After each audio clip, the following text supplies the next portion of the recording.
Imagine being just 11 years old and making your first investment. That's exactly what Warren Buffett did. Yes, the man who would later earn the moniker the Oracle of Omaha, embarked on his investment journey at a tender age. His first venture? A few shares in a company called City Service, an oil service business. This initial investment didn't go as planned, but instead of discouraging the young Buffett, it provided him with a valuable lesson about the importance of patience in investing. Warren Buffett was not born into extraordinary wealth. His beginnings were humble. His father was a stockbroker, and it was through him that Buffett had his first brush with the world of stocks and shares. This early exposure sparked a passion in Buffett, a passion that would guide the rest of his life. He spent countless hours reading books about investing, even going so far as to read every investment book in the Omaha Public Library by the time he was just 12. As Buffett grew older, his dedication to investing did not waver. He continued to learn, to invest, and yes, to make mistakes. But with every setback, he adapted and refined his approach. He learned the importance of understanding the businesses he invested in, of having a margin of safety, and of the incredible power of compound interest. Over time, these principles formed the bedrock of his investment philosophy. But Buffett's journey was not only about developing an investment strategy, it was also about cultivating a deep sense of financial discipline. He understood that wealth accumulation was not about making quick, risky bets, but rather about making informed, strategic decisions and sticking to them, even when the market wavered. So, when we talk about Warren Buffett, we're not just talking about a man who made astute investments.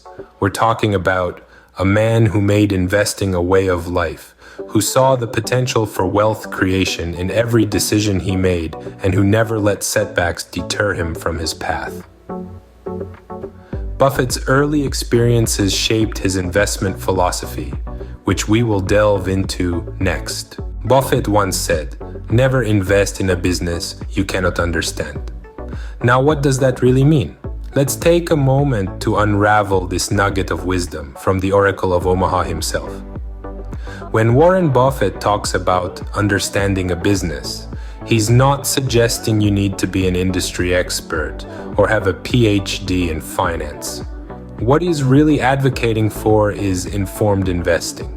This means having a solid grasp of the industry you're investing in, understanding the company's business model, and being aware of its competitive landscape. So how do you go about gaining that understanding? Well, it starts with a bit of homework. Research the industry. Is it growing? Is it stable?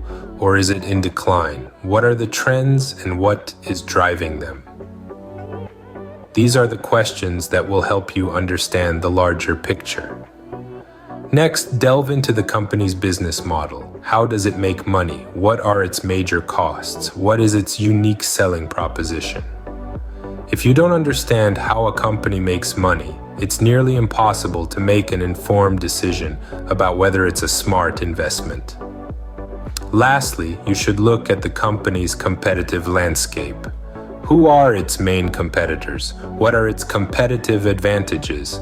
Is there a moat, a unique attribute that sets the company apart and protects it from competition?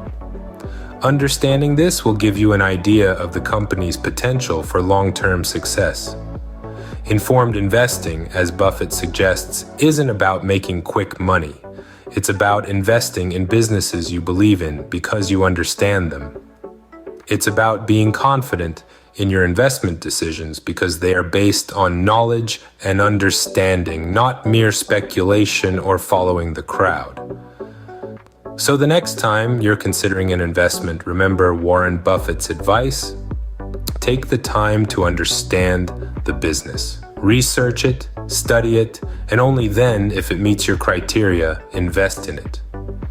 So before you put your money into any business, take a leaf out of Buffett's book and make sure you understand it. Buffett's principle of margin of safety is a cornerstone of his investment philosophy.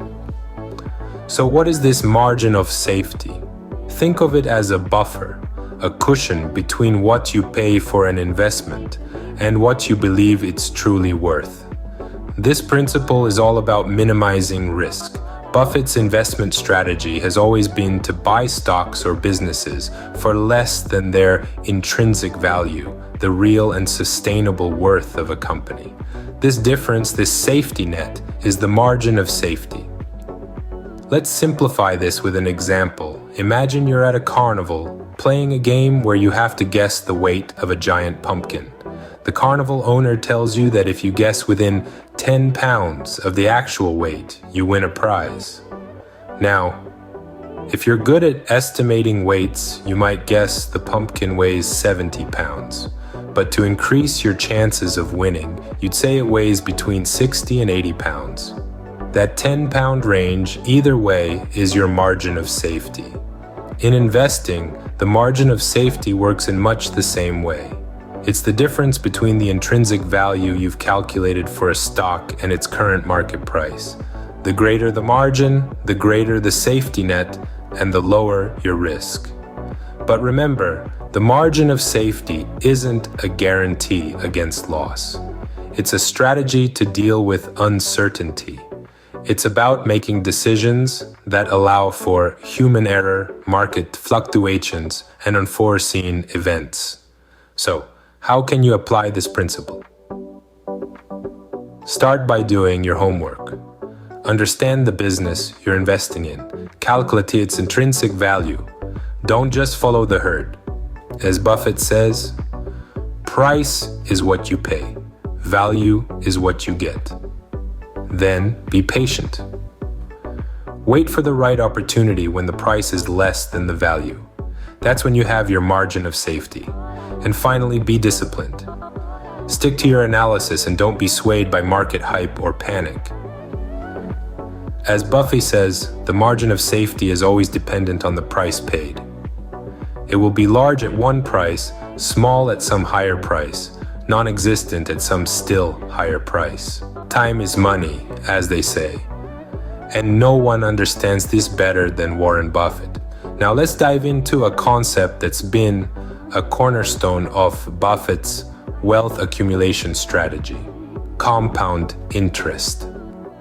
Compound interest, in a nutshell, is the interest you earn on your initial investment and the accumulated interest over time. It's like a snowball rolling down a hill, picking up more snow as it goes. The snowball might start small, but given enough time and a long enough hill, it can grow into a veritable avalanche. To put it in simpler terms, let's consider an example. Suppose you invest $1,000 at an annual interest rate of 5%. At the end of the first year, you'll have earned $50 in interest, bringing your total to $1,050. But here's where the magic happens. In the second year, you're not just earning interest on your original $1,000. No, you're earning interest on the entire amount of $1,050. That's where the compound in compound interest comes in.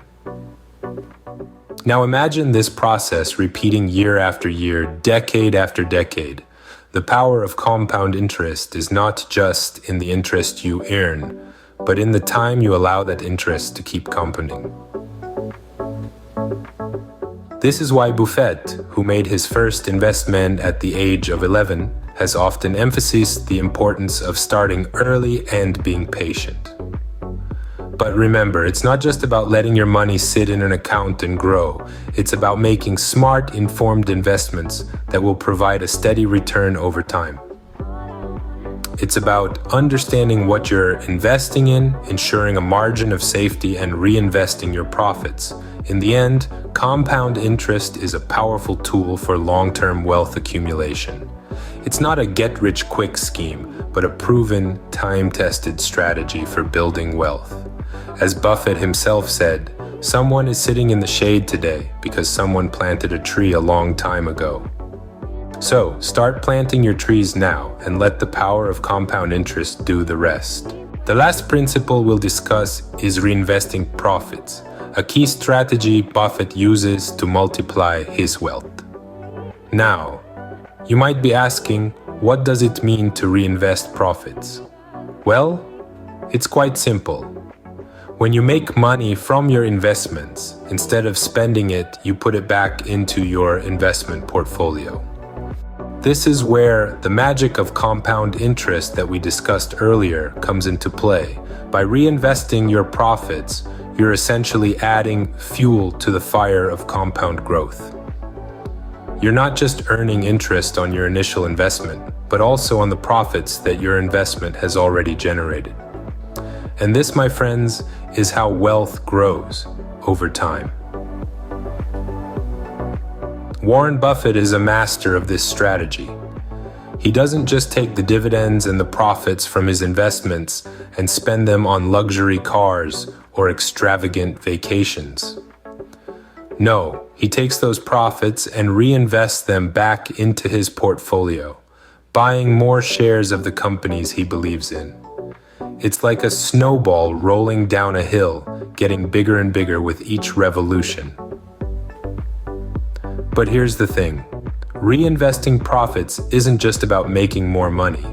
It's about developing a mindset of financial discipline. It's about understanding that every dollar you reinvest is a seed, and if you plant it and nurture it, it can grow into a mighty tree. The beauty of this principle is that it's not limited to billionaires like Warren Buffett. Anyone can do it. Whether you're a college student investing your summer job earnings or a retiree looking to grow your nest egg, the principle of reinvesting profits is a powerful tool in your financial toolbox. So, as we wrap up our discussion, remember this. Investing isn't just about making money. It's about making your money work for you. It's about understanding the principles of investing and using them to shape your financial future. As you venture into the world of investing, keep these principles in mind. After all, they've served Warren Buffett well, and they could do the same for you.